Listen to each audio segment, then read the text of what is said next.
Dear students, आप देख रहे हो मैथमेटिक्स का फुल सॉल्यूशन, कंप्लीट सॉल्यूशन देखेंगे। इसमें सावधानी से देखना, ताकि आपके जो एग्जाम अब आने वाले हैं उसमें आप मैथमेटिक्स का जब सब्जेक्टिव दोगे तो आपको यहाँ पर बेसिक्स क्लियर होंगे। ठीक है, तो इस चीज़ को ध्यान रखना और सारे राइट आंसर्स हम इस वीडियो में देखने वाले हैं। तो पहला देखिए क्वेश्चन क्या पूछा गया है। रैशनल नंबर पूछा गया है कि परिमेय संख्या कौन सी है आपकी। ये आपसे क्या पूछा गया है, इस क्वेश्चन में पूछ क्या रहा है कि आपकी परिमेय संख्या कौन सी है। परिमेय संख्या आपको बतानी है, तो देखो ध्यान से थोड़ा समझ लेना कि परिमेय संख्या कौन सी है। यहाँ पर आप देखोगे कि अंडर रूट वाली चीजें जो है परिमेय संख्याएं में नहीं आती, तो पहला ऑप्शन तो आपका गलत हो गया। इसके बाद दूसरा जो पाई, ये अपरिमेय यानी कि इरेशनल नंबर है, ये भी आपका गलत हो गया। ये भी इरेशनल नंबर है, ये भी गलत हो गया। और ये पी बाई क्यू के फॉर्म में होता है रैशनल नंबर। जब मैंने आपको पहला सेट करवाया था तो मैंने बोला था कि जो संख्याएं हम पी बाई क्यू के रूप में लिख सकते हैं, जहां पर क्यू बराबर जीरो के नहीं होना चाहिए। ठीक है ना, तो यहाँ पर क्यू का जो नीचे वाली वैल्यू है वो जीरो नहीं होनी चाहिए, तो ये जीरो नीचे दी गई है, यानी कि ये भी ऑप्शन क्या है, गलत है। समझ में आ रहा है कुछ? तो हमारे पास बचा क्या, 0/4, यानी कि नीचे वाली संख्या जीरो नहीं होनी चाहिए, भले ऊपर वाली हो जाए। तो यहाँ पर 0/4 को हम लिख सकते हैं, यानी कि किसी संख्या में अगर आप किसी जीरो में किसी भी संख्या का भाग देते हो तो उसकी वैल्यू हमेशा एक आती है।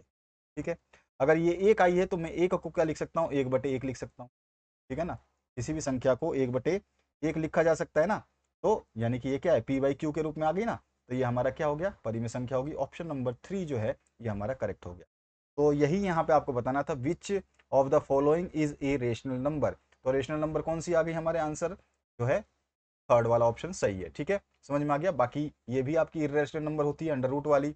पाई हमेशा इरेशनल नंबर है, और जिसके नीचे जीरो आ जाए ये परिमेय संख्या होती ही नहीं है, इसकी वैल्यू होती है इन्फिनिटी। ठीक है ना, तो इन्फिनिटी यानी कि अनंत बोलते हैं इसको, हम अनंत बोलते हैं, अनंत। ठीक है ना, तो अनंत वाली संख्याएं भी हमारी परिमेय संख्याओं में शामिल नहीं होती है। तो ये इन्फिनिटी वाली संख्या है, तो ये भी गलत हो गया, तो ऑप्शन नंबर थर्ड सही हो जाएगा। आते हैं क्वेश्चन नंबर 2 की तरफ। अब क्वेश्चन नंबर 2 देखिए, इसमें क्वेश्चन में क्या बोल रहा है कि निम्न में कौन सी परिमेय संख्या, यानी सारी की सारी परिमेय संख्या आपको देख रहे हैं कि सब पी बाई क्यू के फॉर्म में लिखी गई है, 3 और 4 के बीच स्थित है। यानी कि यहाँ पे क्या बोल रहा है, आपको ध्यान देना है कि 3 से जो ज्यादा हो और 4 से जो कम हो, यानी 3 और 4 के बीच में आए। ठीक है, वो संख्या ये पूछ रहा है, बीच स्थित है। तो यहाँ देखिए, यानी कि मुझे क्या करना है कि इन संख्याओं को भाग दे के देख लूंगा, और जो संख्या 3 और 4 के बीच में आएगी वो 3 दशमलव कुछ आएगी, और 4 से कम होगी। समझ में आ रहा है, 3 पॉइंट कुछ होगी। अगर 3 से ज्यादा होगी तो 3 पॉइंट कुछ होगी, और 4 से कम है तो 3.99 से ज्यादा नहीं होगी, यानी 4 से ज्यादा नहीं होगी। तो यहाँ पे देखिए 3 और 2, तो 3 और 2 को मैं यहाँ पे साइड में यहाँ पर भाग दे देते हैं ना। तो यहाँ पे क्या है, 3 है, तो 3 में मेरे को 2 को डिवाइड करना है, तो 2 एकम 2, तो 2 एकम 2 आया 1। ठीक है, तो पॉइंट लगाया, फिर लगाया 0, फिर लगाया यहाँ पे 5। ठीक है, तो 2 पंजे 10, ये हो गया टेबल में कट आउट। तो 1.5 आया, 1.5 तो 3 से कम है ना, 1.5 ही तो आया, 3 से कम है, तो पहला ऑप्शन तो होगा नहीं, तो ये हो गया गलत। आते हैं दूसरे क्वेश्चन पे। यहाँ पर 4 को 2 से डिवाइड करते हैं, तो यहाँ पर अगर हम 4 को 2 से भाग देंगे तो 2 दूनी 4, 2 बार में कट गया, यानी कि हमारे पास 2 आया, लेकिन हमें चाहिए 3 से ज्यादा। यहाँ बोल रहा है 3 और 4 के बीच में चाहिए, तो 2 तो 3 से ज्यादा नहीं है, यानी कि 3 से ज्यादा और 4 से कम में नहीं आता है, बीच में 2 तो आएगा नहीं। अब आते हैं हम तीसरे को। ये आधा दे रखा है, यानी कि अगर आप यहाँ पर इसको डिवाइड करते हैं, 1 को 2 से डिवाइड करोगे तो भाई पहले ही पॉइंट लग जाएगा। तो पॉइंट वाली संख्या तो 3 से वैसे ही कम हो गई है ना, पॉइंट लगाओगे तो यहाँ पर क्या है, इसमें 0 लग जाएगा, और ये हो जाएगा 10, यहाँ पे आ जाएगा 5, और यहाँ आ जाएगा 10, ये हो गया कट। तो 0.5 आया, तो ये भी हमारा 0.5 3 से कम है। अब आते हैं हम 7 और 2 को डिवाइड कर लेते हैं, तो हमारे को 7 और 2 को डिवाइड करना है। यहाँ पे हमने रखा 7, ठीक है, इसको रखा 2 से। अब 2 का पहाड़ा कितनी बार पढ़े, तो 2 3 6, 3 बार में गया, फिर 1 आया, फिर पॉइंट लगाया मैंने, फिर यहाँ पर 0 लगा दिया, और 2 पंजे 10। ठीक है ना, तो ये 10 कट। तो 3.5 जो है, ये देखिए 3 से ज्यादा है और 4 से कम है 3.5, तो हमारा चौथा ऑप्शन जो है ये करेक्ट हो जाएगा। अभी क्लियर हो गया होगा आपको। आगे बढ़ते हैं नेक्स्ट क्वेश्चन की तरफ। तो इसमें यही पूछा था, which of the following rational number lies between 3 और 4। तो 3 और 4 के बीच में कौन सी संख्या आएगी, तो अभी अभी हमने चेक किया, 7/2 जो है ये हमारी 3 और 4 के बीच में आती है। डिवाइड करके हमने देखा और हमने पाया कि ये 3 और 4 के बीच में लाई करेगी। अगला जो क्वेश्चन है उसको देखते हैं। अगला देखिए, यहाँ पे क्वेश्चन नंबर 3, यहाँ पे दिया गया है 6 into under root 5 into 2 into under root 5 के बराबर किसके बराबर है? तो देखिए दोनों में अंडर रूट 5 कॉमन है, यानी कि अंडर रूट, मैं बोलूँ कि यहाँ पे देखिए, यहाँ पे सॉल्व करते हैं इसको, तो यहाँ पे लिखा है हमने 6 अंडर रूट 5 इंटू में है आपका 2 अंडर रूट 5, ठीक है ना।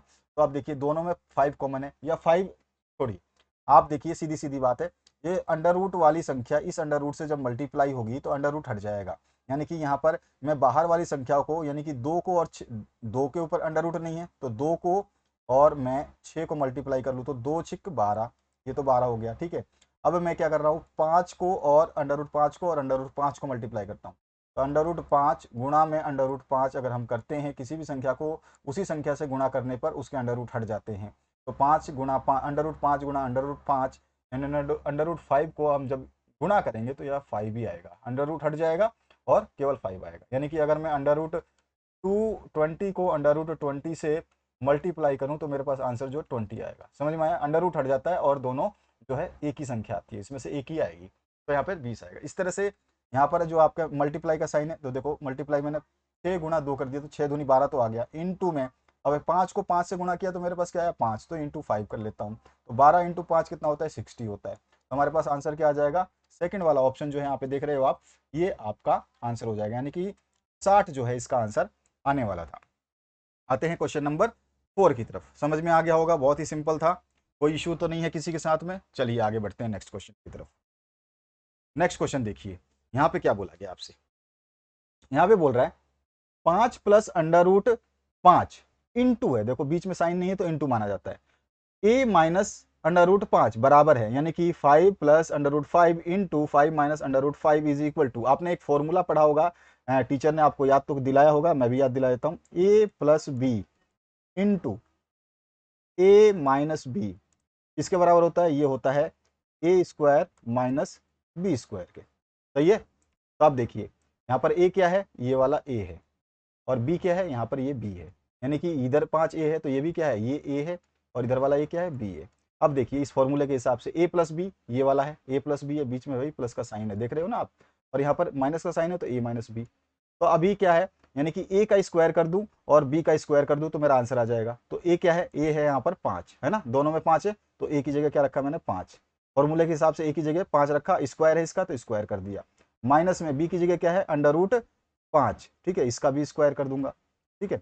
अभी क्या हो गया, देखो 5 25, यानी 5 इंटू 5 कितना हो गया 25 हो गया, ठीक है, माइनस मैंने बताया था अभी अंडर रूट 5 गुणा अंडर रूट 5 कितना होता है, अभी अभी मैंने अभी आपको बताया था 5 अंडर रूट 5 बराबर होता है जो ये होता है आपके 5 के, है ना। दो अंडर रूट जब सेम डिजिट हो वो गुणा होकर के केवल वही डिजिट देते हैं, बस कुछ नहीं होता, अंडर रूट हट जाता है, ठीक है। और संख्याएं जो है गुणा नहीं होती, इनमें से कोई एक ही संख्या आती है, ठीक है, तो अंडर रूट तो हट जाएगा, आएगा क्या 5, तो यहाँ पर जो है हमारे पास अंडर रूट 5 इंटू 5 का क्या हो गया, केवल 5 आया, तो 25 में से 5 घटा दीजिए तो कितना आ गया 20, तो ये हमारे पास 20 आंसर दे रहा है, तो हमारा ऑप्शन नंबर जो फर्स्ट दिखाई दे रहा है ये करेक्ट हो जाएगा, ठीक है। तो यहाँ पर जो है ऑप्शन नंबर फर्स्ट करेक्ट कर लेंगे। क्लियर हुआ आपको, इसको हमें ऐसे सॉल्व करना था, ये हमारे को ये बेसिक फॉर्मूला है जो हमारे टीचर हमें क्लास में सिखाते हैं, ए प्लस बी बराबर होता है, और ए प्लस बी इंटू ए माइनस बी बराबर होता है ए स्क्वायर माइनस बी स्क्वायर। मेरे को ए की वैल्यू दे रखी है 5, ठीक है, और बी की वैल्यू दे रखी है अंडर रूट 5, बस मैंने ए की जगह 5 रखा और बी की जगह अंडर रूट 5 रखा और मेरे पास आ गया 20, ठीक है। अब आगे बढ़ते हैं पांचवें क्वेश्चन पे। देखिए पांचवा क्वेश्चन, इसमें क्या पूछा गया है, 1/2 अंडर रूट 2 के हर का परिमेयकरण करने पर प्राप्त संख्या है। तो यहाँ पर देखिए हर का परिमेयकरण, यहाँ पे अंश ये है हर ये है, यानी कि इसमें क्या बोल रहा है, डिनोमिनेटर, डिनोमिनेटर होता है नीचे वाला, ठीक है, न्यूमरेटर होता है ऊपर वाला, तो इसमें डिनोमिनेटर का परिमेयकरण यानी कि उसी संख्या जो नीचे वाली संख्या है उसी से भाग दे दो, उसी से गुणा कर दो, यानी कि मैं अगर लिखूं 1/√2, ठीक है, अब इसका परिमेयकरण करने का मतलब है इसको इसी नीचे वाली ये जो संख्या है अंडर रूट 2, इसी से मैं पहले गुणा करूंगा, ठीक है, अंडर रूट 2 से गुणा किया और इसी से मैं इसको भाग दे दूंगा, ठीक है, हो गया। अब देखिए यहाँ पे अगर हम गुणा करते हैं तो 1 गुणा अंडर रूट 2 कितना होगा, तो अंडर रूट 2 हो जाएगा, और अंडर रूट 2 गुणा अंडर रूट 2, अभी अभी मैंने बेसिक समझाया कि अंडर रूट से अंडर रूट गुणा करने पर अंडर रूट भाग जाता है, अंडर रूट 2 गुणा अंडर रूट 2 बराबर हो जाएगा 2 के, क्योंकि अंडर रूट से अंडर रूट कैंसिल और 2 में से कोई एक 2 आ जाएगा, तो यहाँ पर बटे में क्या आ गया 2 आ गया। क्लियर हुआ, तो यहाँ पर जो हमारा ऑप्शन है वो कौन सा सही होने वाला है, दिख गया होगा, बिल्कुल सही समझे, √2/2, यानी कि सेकंड ऑप्शन जो है हमारा पांचवे का राइट ऑप्शन है। ठीक है, क्लियर हुआ? आगे बढ़ते हैं नेक्स्ट क्वेश्चन की तरफ। नेक्स्ट क्वेश्चन देखिए, यहां पर दिया गया है 64 की पावर 1/2 का मान आपको बताना है, यानी कि क्या दिया है, 64 की पावर 1/2 का मान आपको बताना है। तो चलिए इसको सॉल्व करते हैं। तो इसको सिंपली क्या करते हैं हम, देखिए ये 1/2 है ना, तो यहाँ पर क्या दिया गया है, देखिए ध्यान से, यहाँ पे दिया है 64 की पावर 1/2, इसकी घात दे रखी है 1/2। तो मुझे इस 64 को ऐसे पार्ट, ऐसे टुकड़े कर देने हैं कि उसकी पावर भी दो, नीचे जो यहाँ पे संख्या लिखी है ना, /2, 1/2, तो इसकी भी पावर 2 हो जाए। तो अगर मैं इस 64 को तोड़ूं तो मैं लिख सकता हूँ 64 को 8 गुणा 8, 8 गुणा 8, 8 8 64 की पावर 1/2। सही है, क्लियर हुआ? आपको समझ में आ गया? अब देखिए, अब मैं क्या करूंगा, यहाँ पे सिंपल ही सिंपल 8 की पावर, इसको 8 को 8 गुणा 8 को पावर को इस तरह से 2 लिख सकता हूँ, और गुणा में क्या है, मतलब पावर ऊपर पावर, पावर आपस में गुणा है ना, तो इसकी पावर को 1/2 है। तो 2 से 2 कैंसिल आउट, बचा क्या, यानी कि 8। तो हमारे पास आंसर क्या है, 8। तो हमारा चौथा ऑप्शन जो है करेक्ट हो जाएगा। बहुत सिंपल सा था, इसमें कोई हेडक ही नहीं है कि भाई 64 की पावर आधी दे रखी है, अब हमें 64 को है, हमें जो ऐसे तोड़ना है कि नीचे अगर पावर में 2 है तो यहाँ इसकी भी पावर 2 आ जाए। अब इसकी पावर 2 कैसे आई, 8 गुणा 8 कर दूंगा तो 2 आ गई, 8 की पावर 2, 8 8 64, और इसकी पावर कितनी दे रखी है, इस पूरे 8 की इसकी पावर कितनी दे रखी है, 1/2, यानी कि 8 की पावर 2 गुणा में 1/2, और 2 से 2 कैंसिल आउट, तो 8 की पावर 1, 8 की पावर 1 का मतलब हो गया 8, इसका मतलब हो गया हमारा आंसर 8। तो यहाँ पर जो है चौथा ऑप्शन करेक्ट हो जाना था। अब आते हैं हम क्वेश्चन नंबर 7 की तरफ। तो चलिए 7 को देखते हैं। 7 में देखिए, यहाँ पर जो है क्वेश्चन क्या दिया गया है, 2 की पावर, यहाँ पर जो आपको दे रखा है 2 की पावर 2/3, और यहाँ पे फिर गुणा का साइन दिया हुआ है, फिर दिया है 2 की पावर 1/3, और हमने एक फॉर्मूला पढ़ा है कि अगर a की पावर m है, इनटू में a की पावर n है, तो हमारे पास क्या आता है, a की पावर m प्लस n हो जाता है। यानी कि अगर बेस, यानी कि जिसकी पावर है वो दोनों सेम है संख्या, यहाँ पे देखो संख्या इस, ये भी 2 है और ये भी 2 है, तो दोनों ए हो गई, यानी कि दोनों देखने में सेम लग रही है, लेकिन पावर जो है अलग अलग है।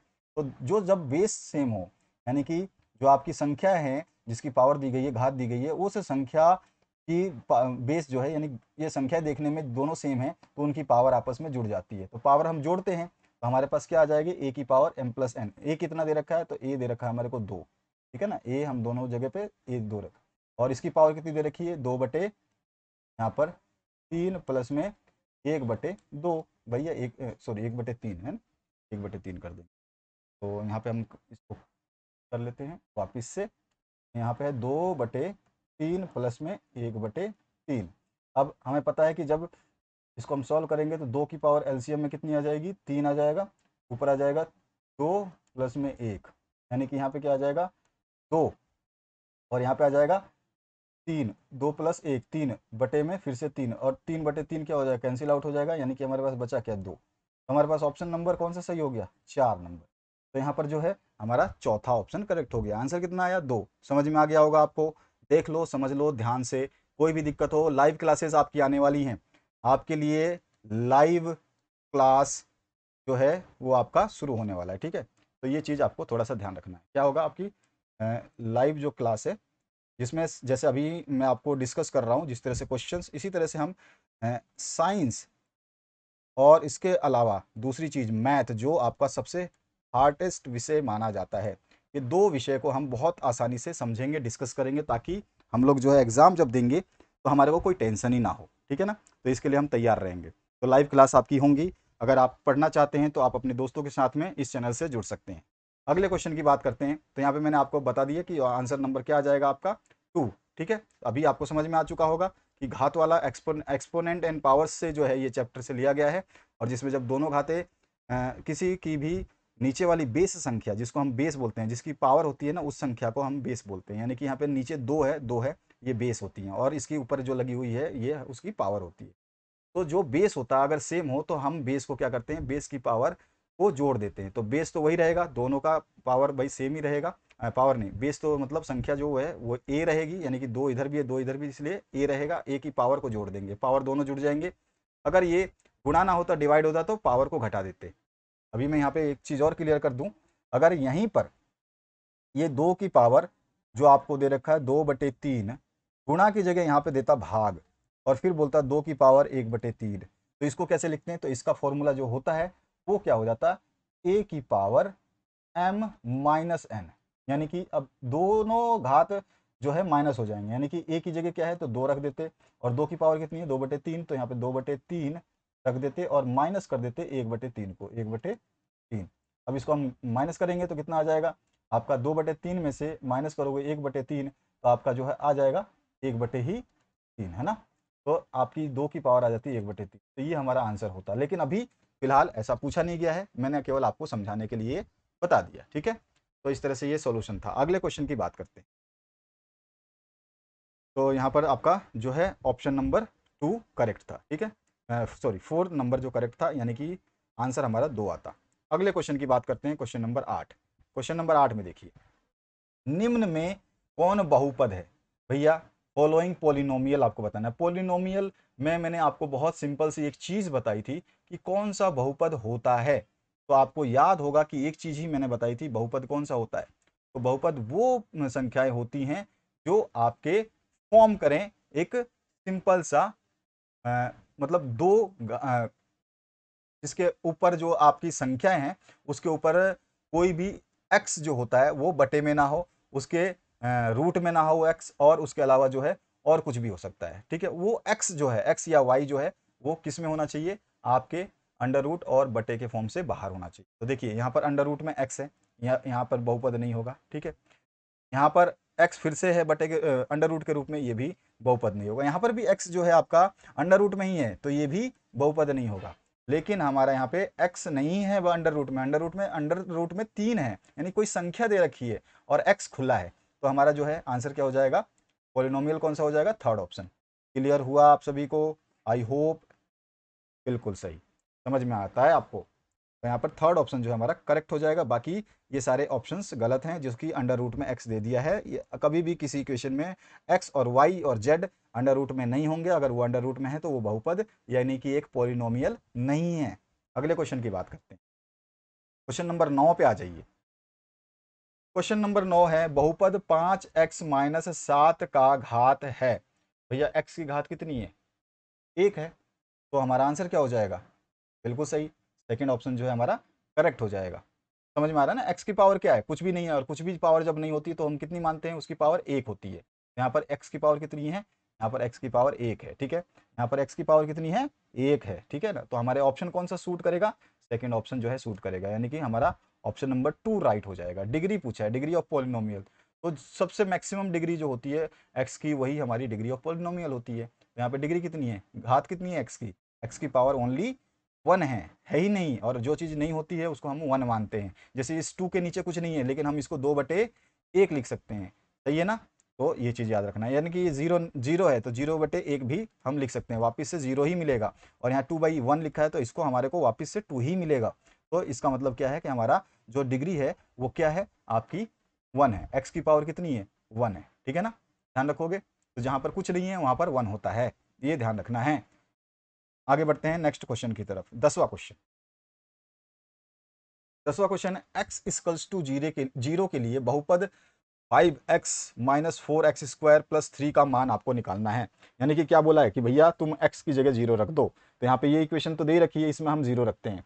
तो यहाँ पे रखते हैं हम 5, ठीक है। 5 के साथ गुणा क्या है, x की क्या वैल्यू रखनी है, यहाँ पर हमें रखनी है 0। बोल रहा है x की, भैया x की वैल्यू क्या मान लो, 0 मान लो। उसके बाद में माइनस, देखिए माइनस, ठीक है। अब यहाँ पे हमने इसको रखा माइनस, यहाँ पे फिर से 4 है, फिर से x इंटू एक्स की पावर क्या है, तो यहाँ पर भैया 0 की पावर क्या होती है, कोई फर्क नहीं पड़ता। प्लस में क्या है, प्लस में 3 है। अब मैंने इसको गुणा किया 5 से, तो ये हो गया 0 माइनस ये 4 गुणा एक्स की पावर 2, तो एक्स की पावर को हो चाहे ना हो, कुछ भी हो, तो मतलब 0 की पावर कुछ भी हो वो 0 ही रहेगा, और 0 से कुछ संख्या गुणा करोगे वो भी 0 आ जाएगा। प्लस में फिर से 3। तो हमारे पास यहाँ पर देखने को क्या मिल रहा है, आंसर क्या मिल रहा है, तो आंसर हमें मिल रहा है कि जो हमारे पास इस पूरे सॉल्यूशन को करा तो हमारे पास कुछ नहीं बचा, 0 - 0 क्या होता है, कुछ नहीं। तो हमारे पास बचा क्या, 3, वो भी प्लस का। तो हमारे पास आंसर कौन सा ऑप्शन हो गया, 2 नंबर।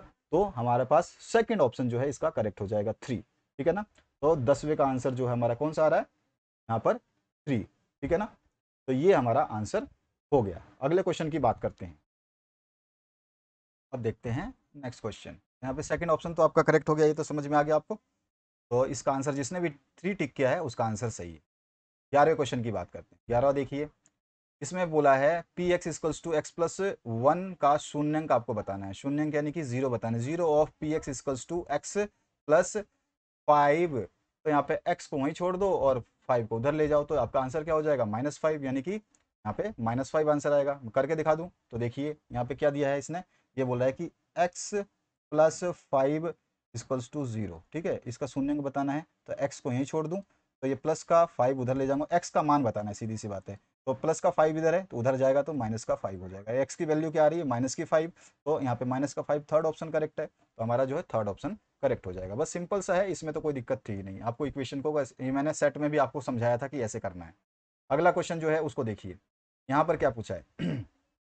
यहाँ बोल रहा है x प्लस 1 से x प्लस 3x² माइनस 1 को भाग देने से शेष फल क्या प्राप्त होगा। तो मैंने हमेशा इस टाइप के क्वेश्चंस को बताया कि जब x प्लस 1 दे रखा है तो मैं यहाँ से x की वैल्यू निकाल लूंगा और इस x की वैल्यू को इस इक्वेशन में पुट करके देख लूंगा। तो यहाँ पे x प्लस 1 है, यहाँ पे हमें क्या दे रखा है x प्लस 1 प्लस टू 0। तो यहाँ पे x बराबर क्या हो जाएगा, x बराबर हो जाएगा -1। यानी x की वैल्यू क्या आ गई, x की वैल्यू आ गई -1। तो मैं यहाँ पे सभी जगह x की जगह -1 रखूंगा। तो यहाँ पे x की जगह क्या रख रहा हूँ, -1 प्लस 3 इंटू में क्या है, इंटू में -1 का स्क्वायर है। ये देखो ऊपर यहाँ पे x की स्क्वायर है तो इसीलिए -1 का स्क्वायर, फिर से -1।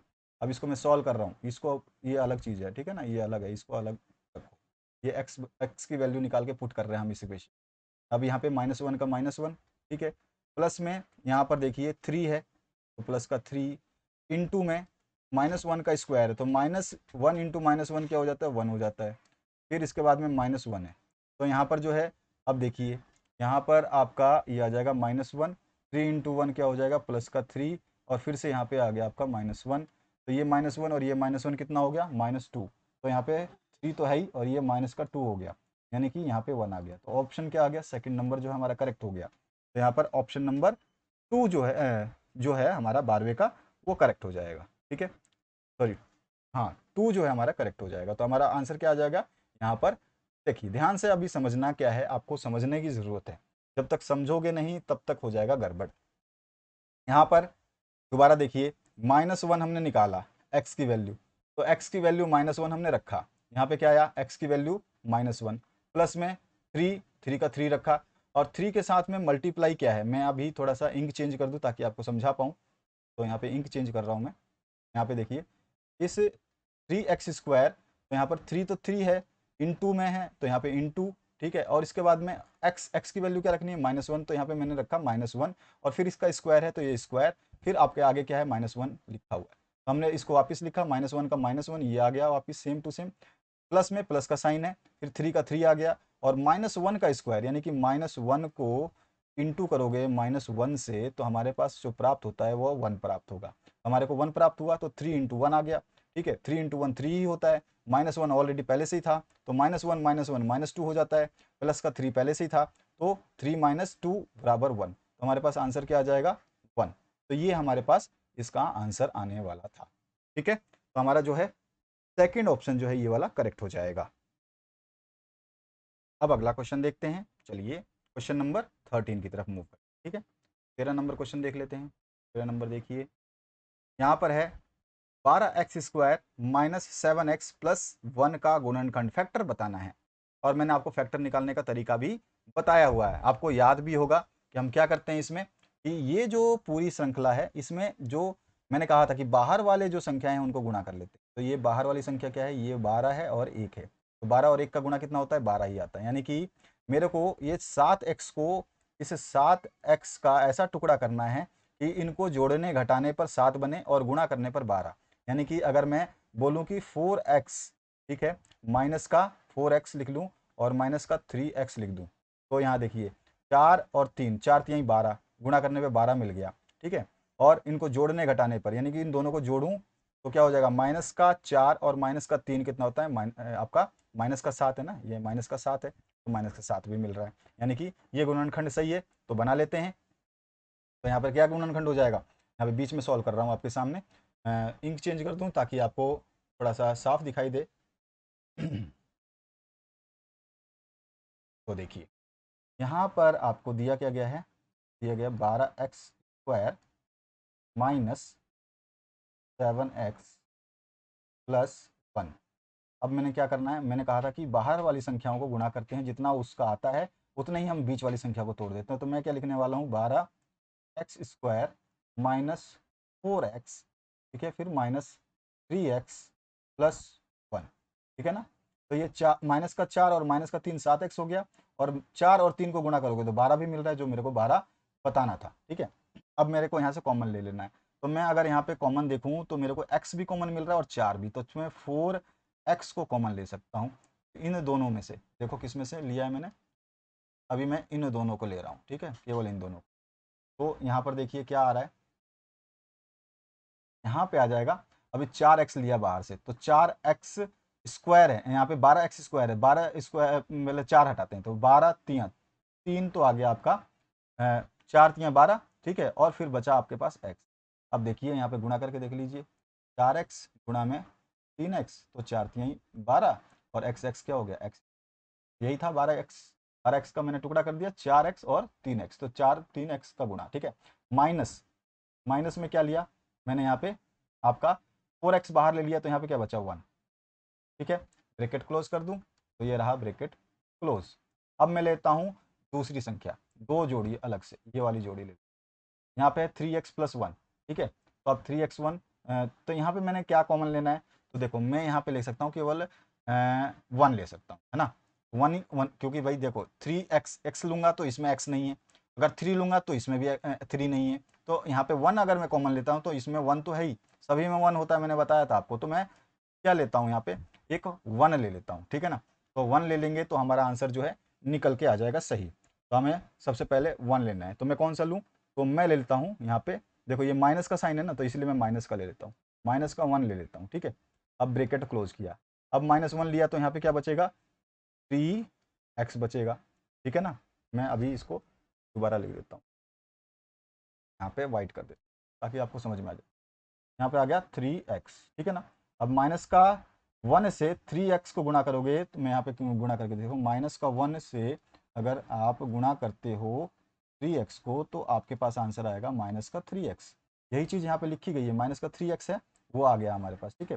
प्लस का 1 है यहाँ पे, तो मैं यहाँ पे क्या करूँ, माइनस का 1 ले लूँगा, ठीक है ना। तो -1 गुणा -1, यहाँ पे अगर मैं -1 इंटू -1 करूँ तो मुझे प्लस का 1 मिल जाएगा, यहाँ पे प्लस का 1 है, प्लस का 1 भी मिल गया, ब्रैकेट क्लोज, ठीक है साहब। अब हमारे पास फैक्टर क्या आ गए, 4x माइनस 1, यहाँ तो दो, एक तो फैक्टर आ गया 3x माइनस 1, तो यहाँ लिख देता हूँ 3x माइनस 1, एक तो ये आ गया, मेरे को मिल गया, और एक मिल रहा है मेरे को 4x माइनस 1, ये आ रहा है 4x माइनस 1। तो ये वाला ऑप्शन कहाँ पर है हमारे को, ये तो प्लस का है, ये प्लस का है, ये माइनस का है, इसमें ये प्लस का है, हमारे को दोनों माइनस वाले चाहिए, पहला ऑप्शन ही हमारा सही है, 3x माइनस 1, ये रहा 3x माइनस 1। अभी अभी आपने देखा, मैंने आपको सॉल्व करके दिखाया, ये क्या है 3x माइनस 1, और ये क्या है आपका 4x माइनस 1। तो आपका दोनों चीज़ें यहाँ पे मिल रही हैं पहले ऑप्शन में, हमारा जो फर्स्ट ऑप्शन है राइट हो जाए। क्लियर हुआ आपको, मैंने अभी आपको सॉल्व करके दिखाया, देख लीजिए, इसको प्रैक्टिस करना पड़ता है तो आसानी से हो जाता है, कोई इशू नहीं है, कोई बड़ी बात नहीं है। बाकी हम लाइव क्लासेस जब लेंगे तो लाइव क्लासेस में और भी हम जब क्वेश्चंस करेंगे तो लाइव क्लासेस में आपको बिल्कुल समझ में आ जाएगा, ठीक है। तो उसमें आप तैयार रहिएगा। अगले क्वेश्चन की बात करते हैं, तो यहाँ पर जो आपका फर्स्ट ऑप्शन जो है करेक्ट हो जाएगा, इसको करेक्ट कर लीजिए। नेक्स्ट जो क्वेश्चन है उसके तरफ हम मूव करते हैं, चलिए देखते हैं क्वेश्चन नंबर 14। अब यहाँ पर देखिए क्वेश्चन नंबर 14 को, x, यहाँ पे x माइनस 1 पी एक्स की वैल्यू दे रखी है, पॉलिनोमियल x की value x² plus x plus k का एक गुणनखंड है, तो k का मान निकालना है। तो यहाँ पे सिंपल सी बात है, ये क्या बोल रहा है कि हाँ भैया x माइनस 1 मैंने दे रखा है, तो यहाँ पे x माइनस 1 बराबर 0, तो x बराबर क्या आ जाएगा, -1 को उधर ले जाऊंगा तो 1, यानी कि x की वैल्यू क्या मिली मुझे 1, तो मैं सब जगह 1 रख देता हूँ, यहाँ पे रखा 1 का स्क्वायर, ठीक है, प्लस में यहाँ पे रखा मैंने 1, प्लस में k बराबर 0, ठीक है ना। ये किसके लिए निकाल रहा हूं मैं, पी एक्स की वैल्यू क्या ली 1, P1 के लिए, है ना, पी एक्स जो है ना ये, तो p का p और x की जगह क्या रखा 1, तो इसलिए P1 बराबर क्या हो जाएगा, 1 का स्क्वायर प्लस में 1 प्लस में k, यानी कि जहां पर x है वहां वहां मैंने केवल 1 रखा है, क्योंकि यहाँ पे हमने निकाल लिया इस इक्वेशन से 1। अब यहाँ पे आ जाएगा आपका 1 स्क्वायर का 1 होगा, प्लस में 1 होगा, प्लस में k होगा बराबर 0, और यहाँ पे 1 + 1 कितना होगा 2, प्लस में k बराबर 0। तो k बराबर क्या हो जाएगा, ये प्लस का 2 इधर है तो उधर ले जाएंगे तो ये माइनस का 2 हो जाएगा। हमारा ऑप्शन नंबर 4 देखिए ये मिल रहा है। तो हमारे पास k की वैल्यू क्या आई, -2। तो ऑप्शन नंबर जो है हमारा 4th जो है कंप्लीट होगा, सही होगा। ठीक है, क्लियर हुआ। अगले क्वेश्चन की तरफ मूव करते हैं, क्वेश्चन नंबर 15 पे। यहाँ पे 4th ऑप्शन जो है आपका कंप्लीट हो जाएगा। क्लियर हुआ आपको, ये तो समझ में आ गया होगा। ध्यान से, मैंने ये कई बार सेट में कराया है, अगर आपने देखा होगा सेट तो आपको अच्छे से पता होगा कि हमें के की वैल्यू बहुत ही सिंपल है, बहुत ही आसानी से हम निकाल सकते हैं। अगले क्वेश्चन की बात करूं तो यहाँ पे आते हैं 15 क्वेश्चन। 15 क्वेश्चन में आपसे पूछा गया है कि मूल बिंदु के निर्देशांक होते हैं। तो मैंने आपको कोऑर्डिनेट सिस्टम दिखाया था, ऐसे आपका जो होता है ये आपका y होता है और ये x होता है, और मूल बिंदु जहाँ पे ये दोनों एक दूसरे को काटते हैं ये मूल बिंदु होते हैं, और इसका निर्देशांक जो होता है वो क्या होता है 0,0। तो यहाँ पे फर्स्ट ऑप्शन जो है हमारा करेक्ट हो जाएगा। अगले क्वेश्चन की बात करते हैं, क्वेश्चन नंबर 16 पे। ठीक है, तो 0,0 जो है हमारा ये आंसर हो गया।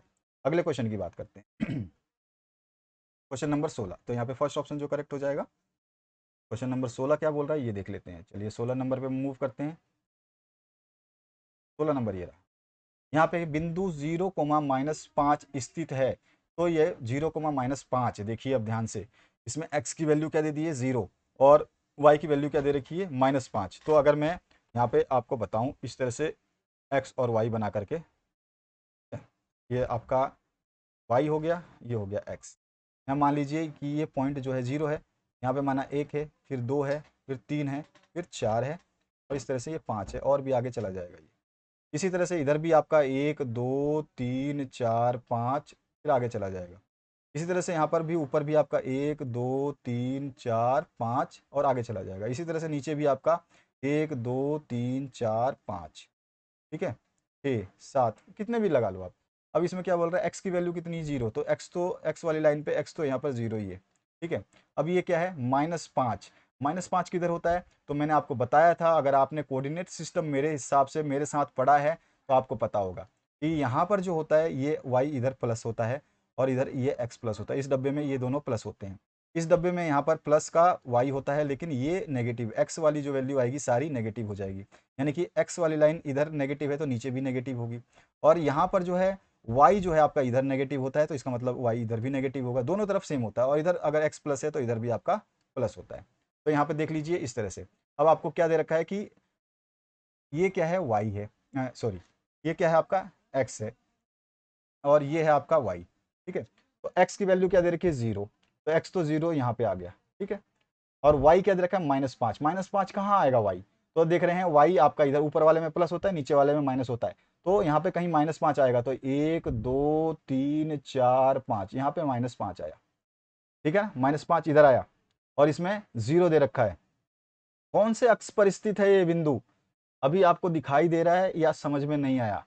आया, कौन से अक्ष पे स्थित है ये, यस कौन से अक्ष पे, ध्यान रखना कौन से अक्ष पे। तो हमारा जो आंसर हो जाएगा ये y अक्ष पे है। कौन से अक्ष पे है, देखो 0 तो इस पॉइंट पे है, दोनों ना x पे है ना y पे, लेकिन -5 कहाँ पे आया y पे, तो हमारा जो ऑप्शन नंबर 2 हो जाएगा सही। क्लियर हुआ आपको, तो ये हमारा कोऑर्डिनेट सिस्टम है। मैंने सेट में भी आपको ग्राफ दिखा दिखा के आपको बताया है। इसमें बोला पॉइंट 0-5 लाइज तो ऑन y एक्सिस। ठीक है, अब इसके बाद आते हैं नेक्स्ट क्वेश्चन पे। यहाँ पर एक देखो, एक चीज और भी इसमें बोलता कि कौन सा पॉइंट कहाँ लाई करता है, लेकिन अगर आप देख रहे हो कि 0 जो है ना 0, ये ना तो इधर लाई कर रहा है इस वाले डब्बे में, ना इस वाले में, ना तो ये फर्स्ट क्वाड्रेंट इसको बोलते हैं प्रथम चतुर्थांश, ये द्वितीय चतुर्थांश, ये तृतीय चतुर्थांश, और ये चौथा चतुर्थ चतुर्थांश। तो देखो यहाँ पर जो है y तो ना तो पहले में लाई कर रहा है, x 0 है यहाँ पर लाई कर रहा है बीच में, ना दूसरे में लाई कर रहा है, ना तीसरे में, ना चौथे में। तो यहाँ पर केवल -5 जो चौथे में कर रहा है, लेकिन ये -5 यहाँ से पूछा नहीं है। अगर दोनों बिंदु चौथे में होते तो मैं चौथा नंबर ये वाला पार्ट लिख देता, चौथा ऑप्शन सही हो जाता, लेकिन ये केवल -5 y अक्ष पे लाई कर रहा है, इसीलिए हमारा y अक्ष लाइट होगा। ठीक है, तो ये हमारा आंसर हो गया। अगले क्वेश्चन की तरफ हम मूव करते हैं, क्वेश्चन नंबर 17 की तरफ। ठीक है, तो चलिए 17 नंबर देखते हैं। अब यहाँ पे क्या आकृति से प्रश्न 17 से 20 के उत्तर देने हैं। ओहो, ठीक है। तो अब देखिए आकृति को देख लीजिए पहले। इस आकृति के हिसाब से जो है हम प्रश्नों के उत्तर देने वाले हैं। तो यहाँ पर आपको एक तो एक्स एस दिया हुआ है, एक आपको क्यू दिया हुआ है, एक आपको आर दिया हुआ है। ठीक है, चलिए पहले देखिए बिंदु क्यू के निर्देशांक। बिंदु क्यू को ढूंढिए। बिंदु क्यू तो भैया ये है, ठीक है, और ये 2 पे मिल रहा है, यानी कि मेरा एक्स जो है एक्स प्लस का है। यहाँ पे मैंने बताया था अभी अभी ऊपर, अगर आपने ध्यान दिया होगा तो यहाँ पे एक्स ऊपर नीचे प्लस का होता है। तो यहाँ पे एक्स जो है प्लस का 2, यानी कि 2 तो मुझे मिला एक्स। ठीक है, मैं एक्स यहाँ लिख देता हूँ, एक्स कोमा वाई। ठीक है, अब हमारे को एक्स कितना मिला, तो 2 मिला, ये रहा। ठीक है, क्योंकि ये क्यू की निर्देशांक पूछ रहे हैं तो मैं यहाँ लिख देता हूँ। तो यहाँ पे कितना एक्स की वैल्यू कितनी आई, 2, कोमा वाई इधर नेगेटिव होता है। वाई देखिए यहाँ पर वाई की लाइन जो है माइनस में लगी हुई है, और वाई किस पे है, तो -2 पे है, तो कोमा -2। तो 2 और -2 हमारा आंसर होगा, 2 और -2। ठीक है, 2 और -2, 2 और -2, फर्स्ट ऑप्शन जो है हमारा करेक्ट हो जाएगा। बिंदु का निर्देशांक क्या आया हमारा, 2 और -2। ठीक है, तो यहाँ पर ये चीज समझ में आ गई। अब आगे बढ़ते हैं नेक्स्ट क्वेश्चन। नेक्स्ट क्वेश्चन क्या पूछा है, निर्देशांक -3 और 2 द्वारा पहचाना गया बिंदु है। तो चलिए पहचानते हैं, -3 और 2, -3 और 2, -3, -3 किधर है, इधर है, तो -3 तो ये रहा, तो -3 मैंने लिखा यहाँ पर, -3 के बाद में क्या बोल रहा है, 2, कोमा में 2, तो 2 किधर है हमारा, 2 देखो ये रहा, ठीक है ना, कोमा 2, तो -3 और 2 ये हमारा एस बिंदु से पहचाना जा रहा है। तो बिंदु एस जो है हमारा सही आंसर हो जाएगा। तो बिंदु एस जो है हमारा सही आंसर होगा। तो बिंदु एस देखिए इसमें कहाँ पर है बिंदु एस, बिंदु एस जो है ये रहा। ठीक है, ये हमारा आंसर हो जाएगा करेक्ट। तो ऑप्शन नंबर 4 जो है ये बिल्कुल राइट आंसर है। ठीक है ना। अब देखते हैं क्वेश्चन नंबर 19। तो यहाँ पर जो है आपका आंसर नंबर 4 जो है हो जाएगा एस बिंदु, पहचान लिया हमने। अब आते हैं हम, बिंदु पी का भुज पूछा है आपसे। तो एप्सिसा पूछा है आपसे पॉइंट पी का। तो आपका पॉइंट पी देखिए पहले तो यहाँ पर आपका पॉइंट पी कहाँ पर है, एस है, क्यू है, यहाँ पे आर है। तो पॉइंट पी आपसे पूछा, ये रहा पॉइंट पी। तो इसका एप्सिसा जो है आपसे पूछा गया है। यहाँ पर आपको देख रहे हो, एक चीज़ मैं आपको बता देता हूँ, लिख देता हूँ ताकि आप लोगों को ध्यान रहे। जो एक्स और वाई होता है, इसमें एक्स जो डिनोट करता है ये आपका करता है भुज को, और वाई जो है ये डिनोट करता है आपका कोट। ये ध्यान रखना। ठीक है, अब देखो इसमें पूछा क्या है, क्वेश्चन को दोबारा देख लो एक बार। इसमें पूछा है आपसे पी का भुज। पी का भुज मतलब पी का एक्स का मान, पी की वैल्यू एक्स। हाँ, भुज को क्या अभी अभी हमने देखा। तो चलिए अब देखते हैं ऊपर की तरफ। यहाँ पे एक्स जो है वो भुज होता है, यानी पी का एक्स मान देखना है। तो पी बिंदु तो आपकी यहाँ पर है, ये रहा पी बिंदु, और इसकी एक्स वैल्यू क्या है, यहाँ पर देखो एक्स लाइन कहाँ पर है, कट रही है, तो यहाँ पे 0 पे कट रही है, इसी लाइन पे नीचे आ रहा है। ठीक है, तो यहाँ पे 0। तो हमारा पी का जो निर्देशांक है, यानी कि भुज जो है वो कितनी होगी, 0।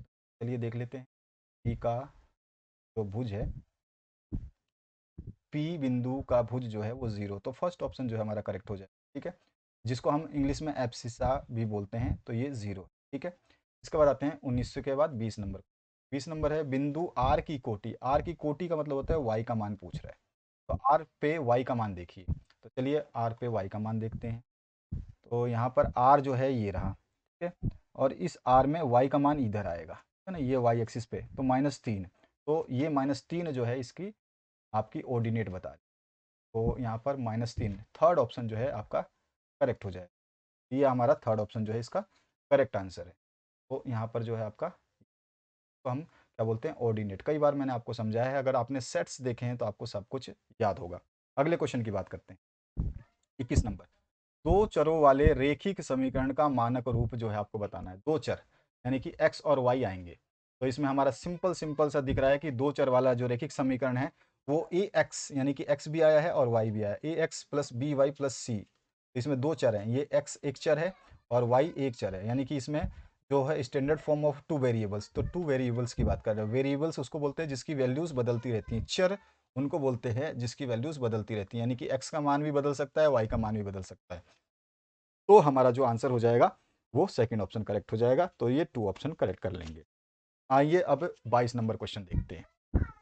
22 नंबर जो क्वेश्चन है, समीकरण 2x plus 3y equals to 8 की तुलना ax plus B Y plus C से करने पर a b और c का मान आपको बताना है। तो यहाँ पे देखिए, मैं सबसे पहले समीकरण को अभी स्टैंडर्ड फॉर्म में लिख देता हूँ। तो यहाँ पे आ जाएगा आपका 2x प्लस में 3y, और जो ये इक्वल्स टू के सामने इधर बगल में आपका 8 है, उसको हम इधर ले जाएंगे तो ये हो जाएगा माइनस का 8 बराबर 0। अब इसको तुलना करिए, देखिए यहाँ पर स्टैंडर्ड समीकरण जो है आपकी कैसी होती है। यहाँ पर आपको दिखाई दे रहा है ये ax है, तो ax की जगह है 2x, by है, by की जगह है 3y, और प्लस c है, प्लस c की जगह क्या है -8। तो हमारे पास c की वैल्यू आ गई -8, ठीक है, और by की वैल्यू आ गई आपके पास में b की जगह क्या है हमारे पास में, तो b की जगह +3 है, और a की जगह है आपका 2। ये दिख रहा है आपको 2 है a की जगह, x तो है ही साथ में, और 3y की जगह 3y है, तो y के साथ में क्या है 3, तो b की जगह 3 है, और प्लस c है, तो प्लस का तो नहीं है यहाँ पे, माइनस का 8 है। तो 2 3 और -8 ढूंढिए आप, ये ऑप्शंस कहाँ पर है, 2 3 और -8। 2 ये माइनस का है, ये 2 है, 3 है, ये -8 है। थर्ड ऑप्शन जो है आपका करेक्ट हो जाएगा। आते हैं नेक्स्ट क्वेश्चन नंबर 24 पे, ठीक है। तो यहाँ पर आप सॉरी 23 पे, तो 23 नंबर देखते हैं क्वेश्चन। यहाँ पर आपको क्वेश्चन नंबर 23 में क्या पूछा है, एक्स प्लस वाई बराबर 7 का हल बताना है। यानी कि आपको इसमें से एक्स की और वाई के मान डालने हैं। तो अगर एक्स को मैं 0 रखूं और वाई को 0 रखूं तो 7 के बराबर नहीं होगा। एक्स यहाँ पर देखिए मैं लिखता हूँ, एक्स प्लस वाई बराबर 7 लाना है। अगर मैं पहली वैल्यू लूँ एक्स बराबर 0 और वाई बराबर 0, तो इसको रखूँ 0 प्लस में इसको रखूँ 0, तो ये 7 के बराबर नहीं आएगा, 0 के बराबर आया। अब मैं रखता हूँ 3 और वाई 0, तो यहाँ पर 3 रखा एक्स की वैल्यू और वाई रखा 0, तो ये भी नहीं आया, 3 आया। इसको रखता हूँ 0 और 4, तो यहाँ पर रखा है मैंने एक्स की जगह 0 और वाई की जगह 4, तो ये भी आया 4। अंतिम प्रश्न, अंतिम ऑप्शन रखता हूँ, एक्स की जगह 3 प्लस वाई की जगह 4, इन दोनों को जोड़ा तो आया 7। यानी कि चौथा ऑप्शन सही है, जिसमें आपका एक्स की जगह 3 रखा जाएगा और वाई की जगह 4 रखा जाएगा, तो एक्स प्लस वाई बराबर 7 हो जाएगा। तो हमारे पास 23rd का जो आंसर है वो आ जाएगा चौथा ऑप्शन, ठीक है। तो फोर्थ ऑप्शन जो है आपका करेक्ट हो जाएगा, solution of 3x plus 3y equals to 7। आते हैं नेक्स्ट क्वेश्चन की तरफ, क्वेश्चन नंबर 24। 24 नंबर में पूछा गया है, x बराबर 4 रखिए और y बराबर 1 रखिए, तो ये समीकरण कौन सा हल देगा। तो x की जगह अगर मैं यहाँ पे 4 रखूँ, तो x की जगह यहाँ पे रखा 4, और y की जगह इसके बराबर में है 4, और y की जगह रखना है मुझे 1, तो गुणा में y है 4 बराबर 4, ये पहला ही हल सही है। तो 24 का पहला ही ऑप्शन सही है, ठीक है। आगे बढ़ने की जरूरत नहीं है जब ऑप्शन ही मिल गया तो हमें, ठीक है। तो ये चौथा ऑप्शन का 24 क्वेश्चन का पहला ऑप्शन सही है। इसमें 4 रखा हमने, एक्स की जगह 4 रखा और वाई की जगह 1 रखा। रख के देख लीजिए, आपका आंसर यही आएगा। अभी मैंने आपको ऊपर भी करके दिखाया है, ये देख लीजिए। अगला जो है 25 नंबर क्वेश्चन, निम्न में कौन दो चरों वाला रेखिक समीकरण है। दो चर, अभी बताया था मैंने कि एक्स और वाई और जेड ये सारे चर होते हैं। कहीं भी दो चर बोला है यानी कि एक्स और वाई आएंगे, या एक्स वाई और जेड आएंगे, या एक्स जेड आ सकते हैं, कोई भी मतलब दो आने चाहिए। तो यहाँ पे देखिए एक्स प्लस वाई बराबर 1, यहाँ पे दो चर है। यहाँ पे देखिए, यहाँ पर केवल एक्स है तो ये नहीं होगा, इसमें केवल वाई है ये भी नहीं होगा, इसमें केवल एक्स है ये भी नहीं होगा। एक्स और वाई कहाँ मिल रहे हैं, दूसरे में, तो ये आपका आंसर सही है। सीधा सीधा पूछा गया है, सीधा सीधा आपको आंसर। दो चर यानी दो वेरिएबल्स बताने हैं, इंग्लिश में पूछा जाएगा वेरिएबल्स। तो यहाँ पर देखिए 2 वेरिएबल्स पूछा गया है, आपको यही बताना, 2 वेरिएबल्स, सेकेंड ऑप्शन का। अगला जो क्वेश्चन है 26 नंबर, एक्स अक्ष का समीकरण जो है आपको बताना है। तो एक्स अक्ष का जब समीकरण पूछेगा तो आपका सिंपल सा क्या आंसर हो जाएगा, तो एक्स अक्ष पे जो है वाई आपका 0 होता है। तो हमारा जो है, मैंने कभी बताया आपको हर बार कि एक्स अक्ष पे जो है वाई की वैल्यू हमेशा 0 होगी, और वाई अक्ष पे एक्स की वैल्यू हमेशा 0 होगी। आपसे पूछा क्या, एक्स अक्ष का समीकरण, एक्स का समीकरण होगा वाई बराबर 0, तो चौथा ऑप्शन जो है आपका करेक्ट हो जाएगा। आगे बढ़ते हैं नेक्स्ट क्वेश्चन की तरफ। तो यहाँ पर चौथा ऑप्शन करेक्ट हो जाएगा। यहाँ पूछा गया है, यदि 2,5 रैखिक समीकरण 2x प्लस वाई बराबर के का एक हल है, तो के का मान, यानी कि ये बोल रहा है कि आपको यहाँ पर x का वैल्यू दे रखा है और ये y की वैल्यू दे रखी है। x की जगह रखिए इसको, तो 2 इंटू एक्स है, x की वैल्यू 2 है, गुणा में 2 रख दिया, प्लस में y की वैल्यू 5 दे रखी है, यहाँ पे 5 रखा, बराबर में k है, 2 दूनी 4 प्लस में 5 बराबर k, यानी कि 9 बराबर k, तो वैल्यू क्या आ गई 9। तो हमारा थर्ड ऑप्शन जो है करेक्ट हो जाएगा 27 नंबर। अब आते हैं हम नेक्स्ट क्वेश्चन की तरफ। नेक्स्ट क्वेश्चन में आपसे क्या पूछा गया उसको देख लेते हैं। यहाँ पर नेक्स्ट क्वेश्चन में आपसे पूछा क्या गया है, 40 डिग्री का पूरक कोण आपको बताना है। Complementary angle of 40 degree will be, तो ये आपको बताना है कॉम्प्लीमेंट्री एंगल। हमारा जो 40 डिग्री का पूरक कोण होगा, हमें पता है कि दो कोण जब मिल करके आपका 90 डिग्री बनाते हैं तो उसको हम कॉम्प्लीमेंट्री एंगल बोलते हैं। और इसमें है 40 डिग्री एक एंगल, प्लस में y दूसरा एंगल है, ये 90 डिग्री बनाएगा, तो यहाँ पे बराबर 90 डिग्री, तो y बराबर क्या हो जाएगा 90 माइनस 40, 20 की वैल्यू आ रही है 50। तो यहाँ पे आपका ऑप्शन नंबर सेकंड सही है, तो यहाँ पे दूसरा ऑप्शन जो है करेक्ट हो जाएगा। और सिंपल है, आपको पता है कॉम्प्लीमेंट्री एंगल होता है कि दो एंगल मिलकर के 90 डिग्री बनाए, तो 40 पहले से दिया हुआ तो बचा हुआ कितना हुआ 50 हुआ, तो सीधा सा आंसर सेकंड ऑप्शन। इसके बाद में नेक्स्ट जो कि 29 नंबर क्वेश्चन, 180 का आपको सॉरी 80 डिग्री का संपूरक कोण आपको बताना है, तो इसमें आपको supplementary angle of 80 degree will B, ये क्या हो जाएगा हमारा 100 डिग्री, यहाँ पे थर्ड ऑप्शन करेक्ट हो जाएगा। यानी कि दो x प्लस वाई, दो एंगल मिलकर के 180 डिग्री दे तो हम उसको संपूरक कोण बोलते हैं या सप्लीमेंट्री एंगल बोलते हैं। इसमें से एक एंगल आपको दे रखा है 80, तो आप मान लीजिए x 80 दे रखा है तो y निकालना है, y बराबर 180, ये दोनों मिलकर के 180 होते हैं, तो 180 में से आपका 80 दिया हुआ है तो बचा कितना 100, तो y बराबर क्या हो जाएगा 180 माइनस 80 बराबर 100 डिग्री। तो यहाँ पे आंसर हमारा थर्ड ऑप्शन जो है करेक्ट हो जाएगा। सिंपल सा है, इसमें कैलकुलेशन की कोई ज़रूरत नहीं है, मुंह आदमी कर सकता है। अगला जो क्वेश्चन है, इसमें एक कोण की माप इसके संपूरक कोण की माप से दोगुनी है, इसकी माप क्या होगी। अब यहाँ पे संपूरक कोण की बात हो रही है, एक कोण जो है कोण की माप इसके संपूरक कोण से दुगनी है, और ये क्वेश्चन मैं आपको करा ही चुका हूँ। चलिए इसको सॉल्व करते हैं। तो चलो मान लेते हैं, माना आपका जो है संपूरक कोण जो है वो हमारा माना कि वो कोण जो है, पहले कोण मान लेते हैं उसके बाद, माना कि कोण जो है आपका एंगल जो है वो x है, इसका संपूरक कोण जो होगा वो क्या हो जाएगा। आपको पता है संपूरक कोण क्या होता है, दोनों कोण मिलाकर के 180 डिग्री होते हैं। अगर एक दिया है तो 180 में से उसको माइनस कर देंगे तो दूसरा निकल जाएगा, यानी कि संपूरक कोण कौन सा हो जाएगा आपका 180 माइनस एक्स, क्योंकि मैं बोल रहा हूँ कि दो कोण मिलाकर के x प्लस वाई बराबर 180 डिग्री होना चाहिए, तो ये संपूरक कोण कहलाते हैं। अगर माना मैंने कि ये कोण जो है आपका x है तो दूसरा कोण क्या हो जाएगा, तो y की वैल्यू क्या हो जाएगी, तो y की वैल्यू अगर मैं बोलूँगा तो 180 माइनस एक्स हो जाएगी। तो यही चीज़ हमने माना कि वो कोण x है, तो दूसरा जो संपूरक कोण क्या होगा, वो x को जो कोण माना है उसको 180 में से घटा दूंगा, बचा हुआ संपूरक कोण हो जाएगा। अब आपसे पूछा क्या गया है कि संपूरक कोण का वो दुगना है, तो यहाँ पर जो है हमने कोण कितना माना है x माना है, ये इसका दुगना है। क्वेश्चन के अनुसार इससे इसके संपूरक कोण की माप से दुगनी है, तो यहाँ पर जो है 2 इंटू 180 माइनस एक्स ये है, ठीक है। यहाँ पे 180 माइनस एक्स है, इसका दुगना है, 2 कर दिया। यहाँ पे हम इसको मल्टीप्लाई कर लेते हैं, x बराबर हो जाएगा 180 गुना 2 कितना हो जाएगा 18 दूनी 36 360 360 माइनस में 2x, ठीक है। अभी 2x को इधर ले जाऊंगा तो x प्लस में 2x हो जाएगा, बराबर बच जाएगा इधर 360, ठीक है ना। यहाँ पे 360 है और माइनस का 2x है, इधर ले जा रहा हूँ तो प्लस का 2x हो जाएगा, ये हो गया 3x बराबर 360, ठीक है।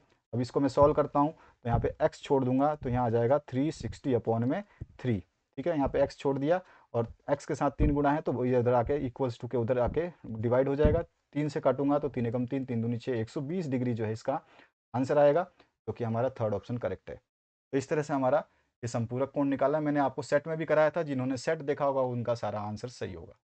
अगला जो क्वेश्चन है इसमें देखिए, इसमें क्या पूछा गया, आकृति में ए ओ बी एक सरल रेखा है, x का मान आपको बताना है। यहाँ पर क्या है, आकृति है ये और इस आकृति में है ए और बी है, ये एक सरल रेखा यानी कि सीधी लाइन है, और इसमें जो है आपको बताना है ए ओ बी का मान, यानी कि ए, ठीक है, फिर उसके बाद में ओ, ठीक है, उसके बाद में बी। तो ए ओ बी का सीधा सीधा सॉरी ए ओ बी एक सरल रेखा है, इसमें एक्स का मान बताना है। इसमें एक्स जो है देखिए यहाँ पे भी एक्स प्लस 20 डिग्री है, यहाँ पे 2x है और यहाँ पे x है, यानी कि आपको ये पता है, मैंने बताया कि सरल रेखा पर ये वाला जो पूरा एंगल होता है, ये पूरा ये कितना होता है, चांदे जैसा जो बनता है, ये 180 डिग्री होता है, यानी कि पूरा, यानी कि ये एंगल प्लस ये एंगल प्लस ये एंगल, तीनों एंगलों का जोड़ कितना हो जाएगा 180 डिग्री। तो कर लेते हैं यहाँ पर, तो x प्लस 20 दिया हुआ एक एंगल, ये वाला ले लिया हमने। अब दूसरा एंगल दिया है प्लस में 2x, तो यहाँ पे प्लस 2x, दूसरा एंगल प्लस में एक और एंगल दिया है x। इन तीनों एंगलों का माप जो होता है वो कितना होता है 100, यही चीज़ मैंने बताई कि सारा एंगल पूरा जो मिला के होता है वो 180 डिग्री होता है। तो x और ये एक एक्स ये है, 2x 3x और एक एक्स 4x, तो 4x प्लस में 20 बराबर आ गया आपके पास में 180 डिग्री। ठीक है, अब यहाँ पे क्या कर दूँ, 4x छोड़ दूँ, 20 को उधर ले जाऊँ तो यहाँ पे आ जाएगा 180 माइनस 20। ठीक है, यहाँ पे आ जाएगा 4x बराबर 180 माइनस 20 हो गया 160। तो x बराबर क्या हो जाएगा, 160 बटे में 4, 4 चौको 16। ठीक है, तो 40 कटने के बाद x की वैल्यू आई 40। तो यहाँ पे x का मान पूछा था सीधा सीधा और 40 हमारा आंसर आया है, तो पहला ऑप्शन ही हमारा सही हो गया। 31 का जो फर्स्ट आंसर है वही सही है। ठीक है, अगले क्वेश्चन की बात करते हैं। तो यही फिगर आपको इंग्लिश में भी दे रखी है, इसमें भी वही चीज़ है। आपका पहला कोण ये है, दूसरा कोण ये है और तीसरा कोण ये है। तीनों कोण को जोड़ करके 180 के बराबर करेंगे, जो मैंने अभी अभी करके दिखाया, और जो है आपका आंसर निकल। इसके बाद आते हैं नेक्स्ट क्वेश्चन की तरफ। आसान आसान क्वेश्चन दिए, आपके सेट से भी आसान क्वेश्चन दिए। आकृति है ओपी समानांतर, ओपी जो है ये वाला ओपी है, सॉरी ये वाला जो ओपी दिखाई दे रही है यहाँ से, ये ओ है और ये पी है। ये वाला ओपी आर एस के समानांतर है। तो आर एस जो है ये आर और ये एस जो है ये समान, यानी कि एक दूसरे के पैरेलल है, ऐसे है। ठीक है, बराबर में, दोनों की डिस्टेंस बराबर है। यानी कि अगर मैं इसको बढ़ाऊँ तो इस तरह से ये बिल्कुल सीधी लाइन जाएगी ओपी के ऊपर से, बिल्कुल बराबर बराबर। ठीक है, यहाँ पे भी गैप बराबर होगा, यहाँ पे भी गैप बराबर, ये ध्यान रखना, ये समानांतर बता रहा है। ठीक है, ये समझ लेना। अब इसमें समानांतर है और एंगल जो है ओ पी क्यू 110 डिग्री है। ओ पी क्यू ये दे रखा है 110 डिग्री, और यहाँ पर क्यू आर एस जो है 130 डिग्री है। क्यू आर एस ये है 130 डिग्री। ठीक है, तो एंगल पी क्यू आर बराबर बताना है, यानी कि पी क्यू आर ये वाला एंगल बताना है। अगर मैं सिंपली देखूं तो इस लाइन को अगर हम ऐसे ऐसे बढ़ा दें, सीधा सीधा ऐसे ऐसे करके ऐसे बढ़ा दें, और दूसरी लाइन अगर हम इसको वाली लाइन को ऐसे बढ़ा, ठीक है, तो यहाँ पे ये तिर्यक रेखा बन रही है। ठीक है, इसमें तिर्यक रेखा, अभी आपको कन्फ्यूज़न हो जाएगा इसलिए मैं हटा देता हूँ। यहाँ पर हम इसको पैरेलल लाइन ड्रॉ कर लेते हैं और उसके साथ सॉल्व। यहाँ पर मैंने इस लाइन को एक्सटेंड, मैं दूसरे कलर से एक्सटेंड कर देता हूँ ताकि आपको दिखाई दे। तो यहाँ पर इस कलर से एक्सटेंड, इसकी थिकनेस बढ़ा दी जाती है।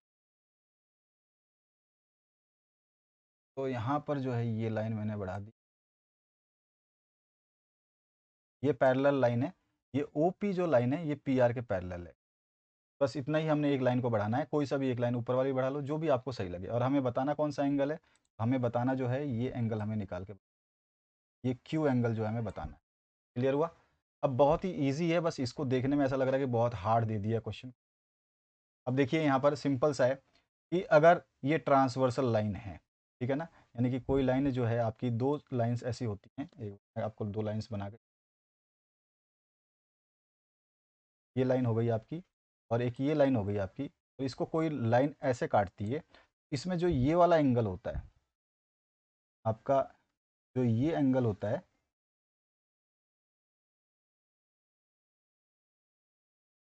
ये वाला जो एंगल होता है ये आपके एंगल के बराबर होता है, हम बोलते हैं अल्टरनेट इंटीरियर एंगल। ठीक है ना, यहाँ पर जो है आप देखोगे ध्यान से, तो ये वाली लाइन जो है ना, ये वाली लाइन, ये 130 डिग्री जो बना रही है, ये काट रही है आपके इस वाले दोनों पैरेलल लाइन को, इस पैरेलल लाइन में ये। तो यहाँ पर जो है ये वाली पूरी लाइन में ये वाला एंगल 130 है, तो ये वाला एंगल भी आपका कितना हो जाएगा, 130 डिग्री।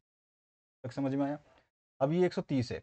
लीनियर पेयर का नाम भी आपने सुना है कि अगर कोई लाइन है, जैसे कि सपोज करिए ये 130 डिग्री दे रखी है, अभी मैं ऊपर वाले डायग्राम को थोड़ा बड़ा करके, यहाँ पे अगर ये 130 दे रखा है, तो अगर ये नीचे वाली ये वाली जो चीज़ मिलाएंगे तो ये पूरा 180 होता है। ये तो आपको पता है, अभी भी मैंने ऊपर वाले क्वेश्चन में से 180 में से 130 तो उसने दे ही रखा है, बचा हुआ ऑटोमेटिकली आपका 50 डिग्री हो गया। आप चाहते हैं तो 180 में से माइनस 130 करके देख लीजिए, तो आपके पास आ गया 50। यानी कि ये अंदर वाला एंगल जो है, ये ट्राइंगल फॉर्म जो हो रहा है में, ये 50। ठीक है, बस आपका ये आंसर आ गया। अब यहाँ पे 50 डिग्री है, आपको बताना क्या है, ये वाला एंगल। तो इसमें जो ये वाला एंगल है, आपका एक और प्रॉपर्टी होती है ट्राइंगल की, तो ट्राइंगल एक्सटीरियर जो एंगल होता है, ये बाहर का जो एंगल है बाह्य एंगल बोलते हैं, और एक आंतरिक एंगल होता है। तो बाह्य एंगल जो होता है ये आपका 110 डिग्री जो होता है, वो आंतरिक इसके सामने वाले दोनों कोणों का, यानी जिसका ये एंगल है उसको छोड़ करके जो दो एंगल बचे हैं उनका सम होता है, इसके बराबर। यहाँ पे एक एंगल तो हमारा 50 आ गया, अभी मैंने बताया जैसे कि, और दूसरा एंगल हमें निकालना है, हमें पता ही नहीं है, तो हमने मान लिया इसको x। एक्स की वैल्यू हमें निकालनी है, तो हमने एक्स को यहीं छोड़ दिया, ठीक है। 50 इधर का है, प्लस का है, इधर ले जाएंगे तो 110 माइनस 50 हो जाएगा। 110 माइनस 50 कर दीजिए, 110 में से 50 घटाएंगे तो आपका आ जाएगा 60, यानी एक्स की वैल्यू यानी कि इसकी वैल्यू कितनी आई, 60 डिग्री। तो आंसर कौन सा, ऑप्शन नंबर थर्ड जो है करेक्ट हो जाएगा। तो इस तरह से ये आपका सॉल्यूशन हुआ, बहुत सिंपल था। इस वीडियो को दोबारा रिवाइज करिए, दोबारा देखिए, दोबारा मैं आपको एक बार समझा देता हूँ कि आपका जो पैरेलल लाइन है उसमें ये एंगल दे रखा है, तो आपका जो ये एंगल होगा वो 130 ही होगा, तो ये वाला एंगल हमने इस लाइन को एक्सटेंड कर दिया, यहाँ पर जो है इसको 30 मान लिया, क्योंकि हमारे क्वेश्चन में दे रखा है कि दोनों लाइन पैरेलल से। ये 130 है तो बचा हुआ 50 होगा, ऑटोमेटिकली हमें पता होता है कि पूरा कोण जो है 180 डिग्री होता है एक लाइन पे। 130 दिया है, 50 बचा हुआ है, और ये हमें निकालना था, ये मान लिया था हमने एक्स, ठीक है, एक्स वाई जेड कुछ भी आप मान लीजिए, और इन दोनों का सम जो होता है वो एक्सटीरियर एंगल के बराबर होता है।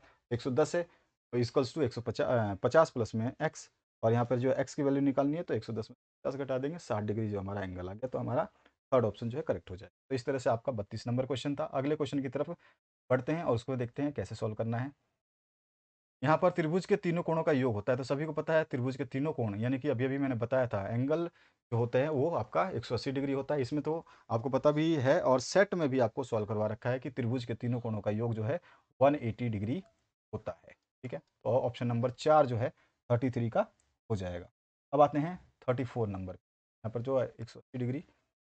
समबाहु त्रिभुज का प्रत्येक कोण, समबाहु त्रिभुज यानी कि each angle of A equilateral triangle, ठीक है। समबाहु त्रिभुज ऐसे त्रिभुज को कहा जाता है जिसमें तीनों एंगल बराबर होते हैं, ठीक है। ये एंगल जितना होगा वो एंगल इतना होगा, ये एंगल भी इतना होगा, यानी कि अगर मैं बोलूँ ये एक्स है तो ये भी एंगल एक्स होगा और ये भी एंगल एक्स होगा, यानी तीनों बराबर होते हैं तो एक्स ही एक्स होंगे।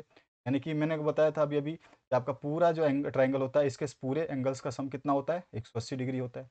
180 डिग्री आपका जो है ये एक्स है, ठीक है, दूसरा एक्स प्लस है, फिर तीसरा एक्स प्लस, तीनों एक्स का योग यानी कि तीनों ट्राइंगल्स का योग कितना होता है, 180 डिग्री। अभी अभी हमने ऊपर देखा है से ट्राइंगल के तीनों योग कितना होता है, तीनों ट्राइंगल का जो एंगल होता है वो 180 डिग्री होता है। तीनों एंगल का सम कितना हुआ, 180 डिग्री, यानी कि हमारे पास ये आ गया 3x, 3x बराबर हो गया 180 डिग्री। x बराबर क्या आ जाएगा, 80 में 3 डिवाइड कर दीजिए 6, तो फर्स्ट ऑप्शन जो हमारा करेक्ट हो जाएगा 34 नंबर। देखते हैं 35 नंबर क्वेश्चन। 35 नंबर क्वेश्चन देखते हैं, इसमें है triangle A B C congruent है, और आपका जो है ये आपका ट्राइंगल पी क्यू आर के, तो पी आर बराबर किसके होगा, अभी हम इसको ड्रॉ करके देख लेते हैं, ठीक है। इसमें आपका सिमिलर और कॉन्ग्रुएंट दोनों दे रखा है। ट्राइंगल जो है ए बी सी, मैं यहाँ पे एक ट्राइंगल बना लूँ। अगर शेप की बात करें तो यहाँ पर मैं एक कोई भी शेप बना लेता हूँ, सपोज करिए कि ट्राइंगल बना, और दूसरा ट्राइंगल मैंने यहाँ पे बना। अब इसमें क्या बोल रहा है, ए बी सी नाम है, तो यहाँ पे डाला हमने ए या बी, और ये दूसरा है पी क्यू आर, यहाँ पे डाला पी, जहाँ पे ए है, जहाँ पे ए है वहाँ पे क्या है, पी है, तो पी डाला, जहाँ पे ए लिखा उसी के सामने उसी जगह पे ए है तो यहाँ पे ऊपर पी रहेगा। यहाँ पे बी की जगह बी बीच में है, क्यू है तो बी कहाँ लिखा है उसी तरफ क्यू लिखूंगा, और इसी तरह से सी जहाँ लिखा है उसी तरफ मैं आर लिखूंगा, तो यहाँ पे आर लिख दिया। तो इस तरह से ये ट्राइंगल हमने कॉन्ग्रुएंट और सिमिलर बना दिया। अब इसमें पूछ रहा है पी आर किसके बराबर होगा। अब देखिए जब ये सिमिलर है तो यानी कि ए बी, ये वाली साइड मैं कलर चेंज कर दूं ताकि आपको समझ में आए, ये वाली साइड जो है आपकी इसके बराबर है, ठीक है। और दूसरी जो साइड है बी सी वो आपकी इसके बराबर है, और तीसरी जो साइड है वो है आपकी ये वाली इसके बराबर, ठीक है। अब देखिए यहाँ पर किसके बारे में पूछ रहा है, ए बी के बारे में। पी आर किसके बराबर है, पी आर इधर देखिए पहले, पी ये है आर ये है, यानी कि ये किसके बराबर है, ए और सी के, तो ए सी कौन सा है, ऑप्शन नंबर थर्ड, ठीक है। तो हमारा 35 नंबर का आंसर जो है थर्ड हो जाएगा, तो ये हमारा थर्ड आंसर है। सिंपल है, इसी तरह से बना करके अगर आपने डायग्राम बना लिया तो आपको आंसर पता चलेगा, केवल डायग्राम बनाना हो, सिंपल हो गया ये। यहाँ पर पी आर जिधर है उधर वाली ही साइड देखेंगे तो यहाँ पे ए सी मिल रही है हमें, तो मैंने आपको लाइन इसीलिए मैंने कलर भी अलग अलग कर दिए, यहाँ पे 3 डंडे खींचे हैं, इधर 3 डंडे वाली लाइन सेम है, रेड वाली लाइन ए बी लाइन और पी क्यू लाइन सेम है, इधर नीचे बी सी लाइन और क्यू आर लाइन। तो अगर ये पूछता कि बी सी किसके बराबर है तो हम बोल देते पी क्यू आर के, इसी तरह से आपका आंसर आ जाए। अगले क्वेश्चन की बात करें, क्वेश्चन नंबर आपका जो 36 है उसको हम सॉल्व कर देते हैं। 36 क्या है, त्रिभुज ए बी सी, एक ट्राइंगल दे रखा है जिसमें ए बी बराबर है ए सी और एंगल बी 50 डिग्री है, तो एंगल सी किसके बराबर होगा ये आपको बताना है। यानी कि इसमें दो साइड्स आपको बराबर दे रखी हैं, सिंपल सा कंडीशन कुछ नहीं है इसमें, इसमें कोई भी बोला, मान लो कि ये साइड ये आपका ट्राइंगल है, ठीक है, ऐसे। और इसमें बोला है कि ये ए बी सी है ट्राइंगल, तो ए बी और ये सी है। अब इसमें क्या बोल रहा है कि ए बी बराबर है ए सी के। ए बी देखिए कौन सा है, ए बी ये वाला है, और इसके बराबर है ये ए सी, यानी कि दोनों लाइन जो खींची है मैंने, ये दोनों आपस में साइड्स बराबर हैं, लंबाई इन दोनों की बराबर है, ए बी की और ए सी की। अब इसने एक चीज़ और बोला है कि एंगल बी जो है 50 डिग्री है। एंगल बी जो है आपका ये वाला बी, ये है आपका 50 डिग्री है, ठीक है, ये वाला बी। तो एंगल सी के बारे में आपसे पूछा गया है। तो एंगल सी जो है वो कितना हो जाएगा, जब दो लाइनें आपकी समांतर हैं तो इससे बनने वाले दोनों कोण जो है वो भी आपके सेम हो जाएंगे। तो ये 50 डिग्री है, तो ये भी कितना हो जाएगा, 50 डिग्री, ठीक है। तो यहाँ पर आपका कौन सा आंसर हो जाएगा, सेकंड ऑप्शन जो है करेक्ट हो जाएगा, सेकंड ऑप्शन करेक्ट हो जाएगा, ठीक है। अगले क्वेश्चन की बात करते हैं, यानी कि 50 ये हो गया, 50 ये हो गया, तो 50 50 100, तो बचा हुआ ऑटोमेटिकली कितना हो गया, 80। इसके बाद आते हैं नेक्स्ट क्वेश्चन की तरफ। नेक्स्ट जो क्वेश्चन है 37 नंबर। त्रिभुज पी क्यू आर में एंगल पी और एंगल क्यू बराबर हैं, तो क्यू आर बराबर हैं किसके, यानी कि अब देखिए इसको हम दोबारा से ड्रॉ करते हैं ट्राइंगल।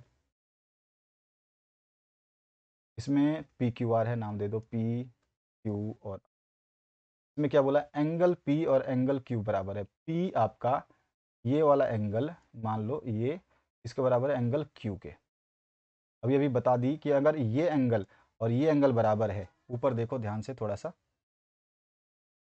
अगर इसमें ये एंगल और ये एंगल बराबर है, तो जिस जो एंगल बराबर है आपका, वो जिस लाइन पे बनी हुई है वो एंगल, उसके अलावा दोनों लाइनें बराबर होती हैं।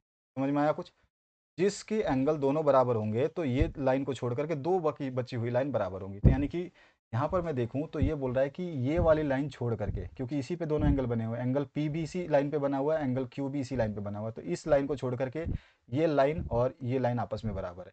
इसमें क्या बोला है, क्यू आर बराबर किसके होगा, तो क्यू ये रहा, आर ये रहा, क्यू आर किसके बराबर होगा, पी आर के। तो आंसर क्या हो जाएगा, पी आर। थर्ड ऑप्शन जो है आपका 37 का सही हो जाएगा। अगले क्वेश्चन की बात करते हैं, आपका नेक्स्ट क्वेश्चन, ठीक है, सिंपल है, समझ में आ गया होगा आपको। दोबारा आप ड्रॉ करिए, खुद ड्रॉ करके बना करके देखिए, जब जाके आपको समझ में आएगा। जब तक खुद नहीं बनाओगे ये कभी सॉल्व नहीं होते हैं ये सब चीज़ें, ठीक है। इसको सॉल्व करिए। लाइव क्लासेस जब हम लेंगे तो लाइव क्लासेस में इसको हम और भी वाइड हर तरह के क्वेश्चन डिस्कस करेंगे, तो उसमें आपका जो है ज़्यादा कॉन्सेप्ट क्लियर हो जाएगा। 38 नंबर, यदि एक त्रिभुज का एक कोण शेष दोनों कोणों के योग के बराबर हो तो वह त्रिभुज है। चलिए इसको समझ लेते हैं। एक त्रिभुज का एक कोण शेष दो कोणों के योग के बराबर है। यहाँ पे एक ट्राइंगल है, ट्राइंगल ड्रॉ करता हूँ दोबारा से मैं, ये रहा आपका ट्राइंगल। तो यहाँ पे माना ये ट्राइंगल का एंगल आपका जो है, ये आपका, और इसमें ये ए है, बी है और ये सी है, ठीक है। मान लेते हैं ये एंगल ए है, ये एंगल बी है, और ये एंगल बी है और एंगल सी है, ठीक है? जो नाम है वही एंगल मान लो, ठीक। अब देखिए तो इसमें बोल रहा है एक त्रिभुज का एक कोण, कोई भी एक कोण ले लो, चाहे मान लो बी ले लिया, बी जो है आपका ये बी बराबर है शेष दो कोणों के योग के बराबर। तो शेष दो कोणों के योग के बराबर, यानी कि बी जो बराबर है angle A plus angle C के बराबर, यही बोल रहा है। तो यहाँ पर मान लिया कि ये जो एंगल ए का कोण है ये आपका, या बी जो माना हमने, बी माना था ना कि त्रिभुज का एक कोण, एक कोण जो माना हमने ये मान लिया एक्स। तो बी जो है ये अगर एक्स के बराबर है, ये कितना है, ए प्लस सी, यानी ए प्लस सी भी कितना बराबर होगा, एक्स के बराबर। तो हमें पता है कि तीनों कोणों का योग 180 डिग्री, अभी अभी हमने ऊपर वाले क्वेश्चन में बात करी। तो angle A plus angle B plus angle C बराबर 180 डिग्री होता है, ठीक है। ए ए प्लस सी, ये वाला ए प्लस सी ये कितना है, अभी अभी देखा, ए प्लस सी जो है वो कितना है, एक्स के बराबर।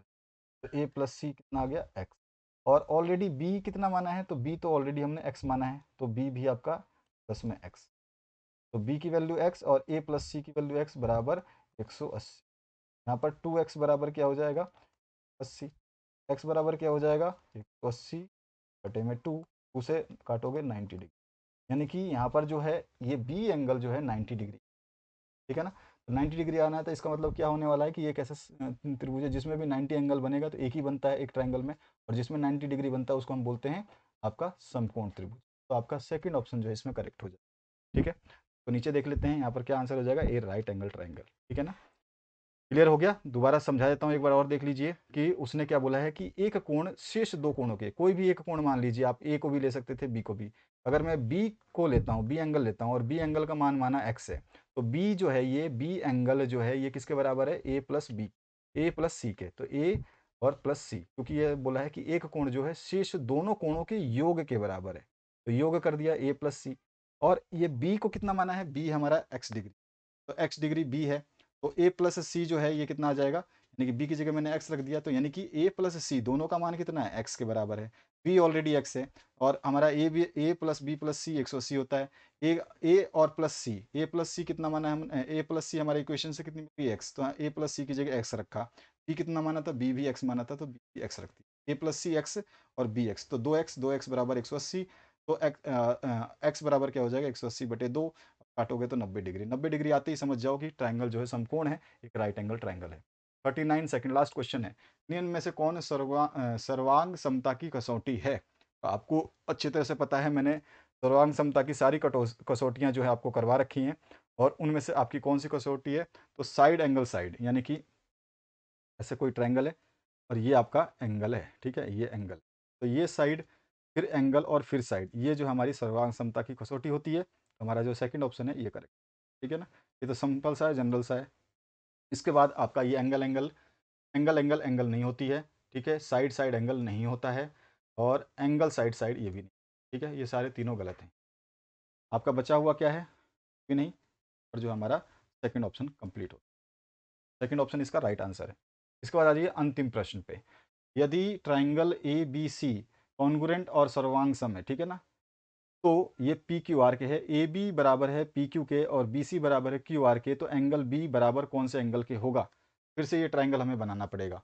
ट्राइंगल वापस से बनाते हैं, तो ये देखिए ट्राइंगल अभी मैंने आपको बनाना बताया था, ये ट्राइंगल बना दिया, इधर एक बना दो, अभी शेप बना लो, कोई दिक्कत। अब जो है इनके नाम रखो, सबसे पहले ए बी सी रखा, तो यहाँ से मैं अगर ए स्टार्ट करता हूँ, पी हो गया और ये सी हो। इसी तरह से अगर मैं ए की जगह पी रखूँगा तो यहाँ पे पी रख दूंगा, जहाँ ए है उधर ही पी रखूँगा। उसके बाद में बी रखूँगा, क्यू की जगह बी, पी क्यू और ये आर। अब इसमें क्या बोल रहा है, ए बी बराबर है पी क्यू, ए बी कहाँ है, ए बी जो ये वाली है लाइन, ये बराबर है पी क्यू, हो गया। उसके बाद में बी सी बराबर है क्यू आर के, बी सी कौन सी है, वाली लाइन, ये किसके बराबर है, क्यू आर। तो एंगल बी बराबर है, एंगल बी कौन सा है, ये वाला है, एंगल बी किसके बराबर है, क्यू के बराबर। हमारा ऑप्शन नंबर 2 जो है वो राइट हो जाएगा ना, दिख रहा है सामने, और यही हमारा आंसर होगा। समझ में आ गया। यहाँ पे बोला इसने क्यू जो है ये आपका, यहाँ पे बी एंगल किसके बराबर है, एंगल बी इसमें कहाँ पर है, ये रहा, इन दोनों, ये इस लाइन और इस लाइन, जो यहाँ पे मैंने निशान लगाया इस लाइन के दोनों के बीच का है, इधर भी आप देखो निशान लगाया, ये निशान लगाया, इन दोनों लाइनों के बीच का एंगल क्यू है, बस वही। ठीक है, ये हमारा आंसर हो गया, और यही हमारा 40 प्रश्नों को हमने समझा पूरे आसान तरीके से। और आपने अगर ये वीडियो देखा है तो इस टाइप के सेट्स जब भी आएंगे आप उनको आसानी से सॉल्व कर पाओगे। अपनी लाइव क्लासेस के लिए इस चैनल पर बने रहें, अपने दोस्तों को शेयर कर दें इस वीडियो को, और सारे सॉल्यूशंस आपके बना दिए गए हैं, उनको जरूर चेक कर लें। Thank you very much, have a good day.